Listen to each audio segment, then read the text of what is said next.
All right, everybody, we're gonna do the grunge pants today. So I've got my waistband cut out, my pocket pieces if you're gonna do pockets, make sure they're mirror imaged. I have the back of my pants cut out, also mirror imaged. I chose to do the capri length. So when you look at your pattern, there'll be 2 cut lines for the bottom. The shorter one is for capri length. I'm also gonna do the gusset pocket. So I have these 2 pieces for that. And then I have my front pieces. And when you're cutting out your front pieces, you wanna make a mark if you're gonna do the pockets at all. So you know where your pocket lays, since these ones are gonna sit on top of the pants rather than like tucked inside. So the first thing I'm gonna do is get my pockets ready. So I'm gonna fold this over here and I am going to top stitch that on right there. And then I'm also going to stitch the gusset on, but I'll come back with a little clip of me doing that. So I've got my pocket pieces hemmed here. Now I'm gonna get my gusset ready. If you're not doing the gusset pocket, you can just take your pocket like this and you just top stitch it right on here. It gives it that frayed look, which is just part of the style of the pants. Super easy. Just lay it right on top, line up your raw edges here and top stitch. But for the gusset, what I like to do is I'm going to take my my piece here. This is right sides together. So I'm going to get that clipped. Get this clipped. And then I'm also going to go and do my top one.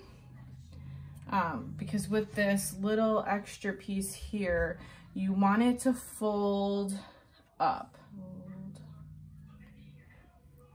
There we go. Okay, so sorry that took me a minute to get.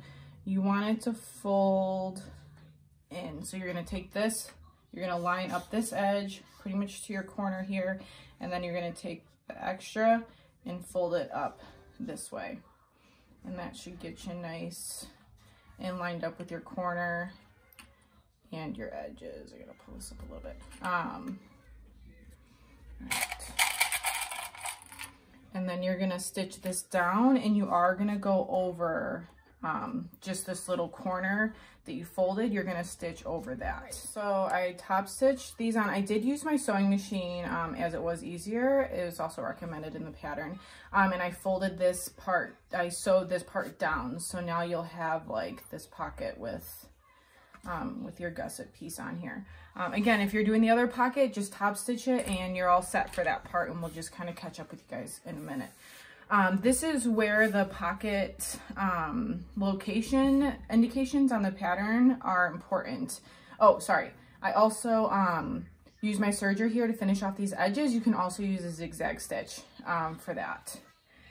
So we're gonna take we're gonna use this as our guide for kind of like a little hemming, for a hem almost. I'm just gonna fold it down in a few spots and just put a little clip in there to kind of keep it how I want it. You can press it down too if you want to take that a little bit of time with your iron. That would also be helpful. All right, so once we do that, I'm gonna grab my pins. We're gonna pin it along the pocket line that you had marked on your pattern with your chalk. I will use pins for this one over clips, and then when you pin it down, you want to keep this fold on. Let's see. I like to make sure that I have one right at the corner so I know that it's where I'm supposed to have it. I'm not the best at putting in pins. I typically use clips because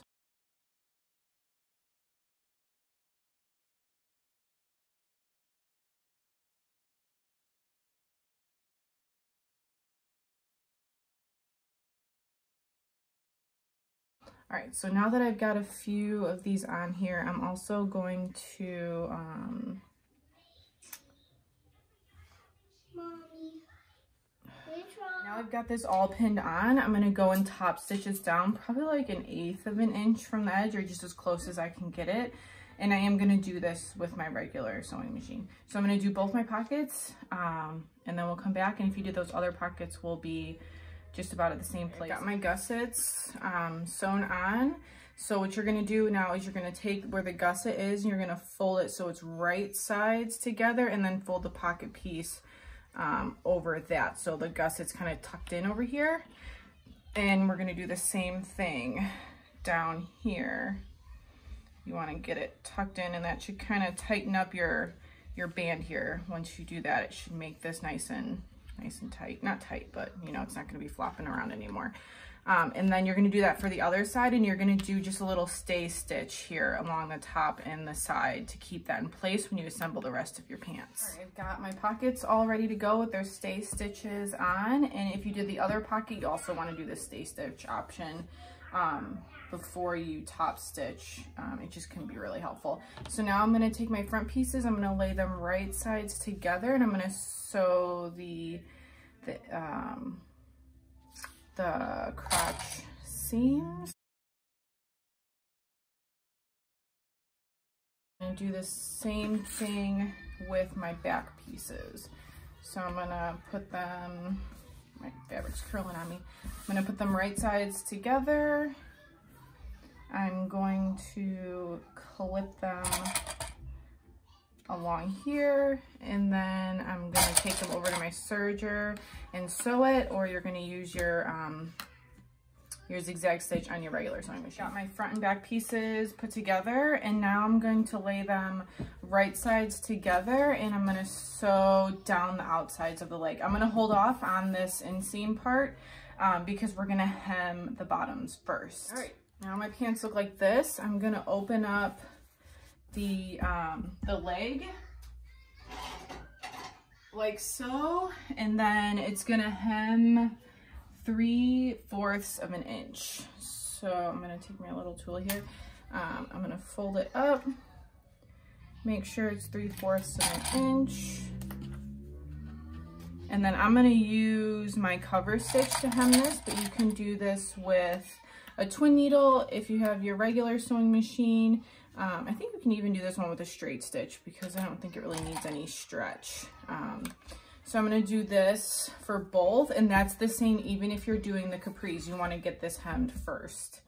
I've got my bottom bits hemmed up, and now I'm just gonna match up these raw edges. I like to do the bottoms, and then I like to make sure that these middle seams are correct. And together, same thing here. And again, you can always add as many clips or pins as makes you comfortable, so you can make sure you're getting all your layers sewn together. All right, so I'm gonna go to my machine again. I'm gonna sew along here and be back. So I've got my inseam sewn together. Now, if you like to finish your edge, your little seam here, I like to leave my serger tails a little bit long. And what you're gonna do is you're gonna fold it up like this, fold it over, and you're gonna go to your machine and do a nice little top stitch right here. And that just finishes it off like pretty nicely. I really enjoy doing that. So I'm gonna do that. And then if you're doing the pant length, then the bottoms are done. If you're doing the capri length, you're gonna fold these twice up. You know, get them nice where you want them, and then just put little stitches on the side to keep that roll in place. So I'm gonna go ahead, I'm gonna get that done. And then I also went ahead and I prepped my waistband.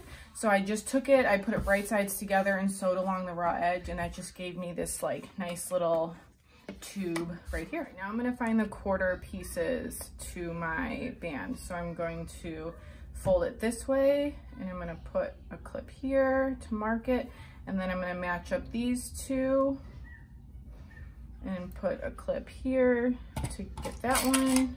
And then this is just gonna make sure that when you put this on, it's staying on evenly. With this type of waistband, you're not gonna have to stretch at all, so getting it on evenly shouldn't really be a problem, but I still like to do it just in case. So I'm gonna line up my back seam here with the back of the pant seam, and then I'm also doing all the raw edges are matching up together. So your waistband's going to be kind of tucked into the pants right now, so that your fabric is right sides together.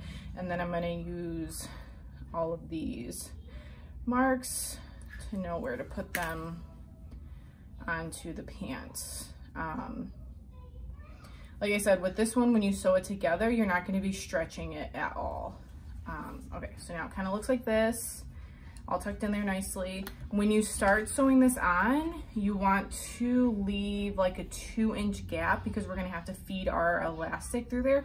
So what I like to do is I'll just put a little clip here just so I know, because I'm going to start here, I'm going to go all the way around, and this just kind of reminds me to stop, so I remember to leave that space open for my elastic. Waistband's all sewn on now, so I can kind of flip it up. My pants are still inside out at this point, so I've got it sewn on all except for this little gap. And then I took my elastic and I just put a safety pin on here to help me feed it through. So I'm gonna find this hole, and I want it to go between just in the waistband little pocket here. And I'm just gonna kind of tuck it in there a little bit, and I'm just gonna inch it along the safety pin. So I'm gonna scrunch, and then pull, and I'm gonna do that all the way around. Careful not to put your elastic all the way, like, you know, get stuck in there, because then you're gonna have to pull it out and start again. All right, now my safety pin's getting close to the end here. I'm just gonna get it out. There we go. I'm gonna pull it through a little bit, but again, careful to leave this here so you don't end up losing it all. And then you're gonna take these two pieces, take my pin out. You're gonna butt them up real close here. You can overlap a little bit if you want to, but there's really no need to. And you're gonna give a bunch of zigzag stitches here to hold them together. And that's how we're gonna attach our waistband together. This is what mine looks like, super messy, went a little crazy. But then I'm just gonna work it back into the pants, and then I'm gonna go and close up this hole here. So I'm gonna make sure that all 3 of my layers, and you're not gonna grab onto the elastic. You're just gonna make sure all 3 of your layers are together, and you're gonna close up this hole, overlapping a little bit on each of the parts that you've already sewn together. So I moved this over to my cover stitch machine for this. My waistband's now closed, so everything, there's no hole anymore. I flipped my pants right sides out, and we're gonna top stitch our waistband. So we're gonna top stitch along here, but while you do this, you have to stretch so that your fabric is flat. So when you're sewing, you want it to look like this, not like this. So I like to start from the back. I'm also changed the settings on my machine to a chain stitch. I've recently decided that I prefer that over just a double needle on my cover stitch. And you can use a zigzag stitch or any stretch stitch on your sewing machine for this. I believe you can also do just like a longer straight stitch for this one, but I'm not 100% sure on that one. So I got my foot on it. I'm gonna put my needle down, just kind of help hold things in place. And then as I go, I'm gonna make sure my stuff is all even. I'm gonna pull so it's nice and flat. Let me see if you can see that. I know this one is talked about a lot. So as I go, I'm gonna pull from this end, and occasionally I'll kind of bring my hands over here just to kind of hold everything flat on both sides to make sure it's going through evenly. All right, so here we go.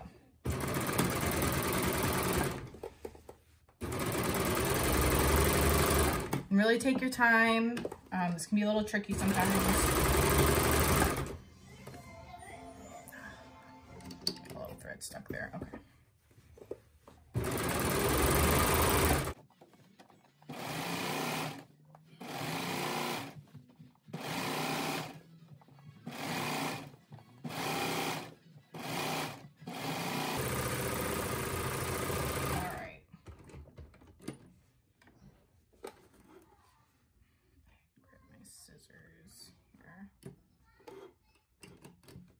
All right, so that's gonna give me this look.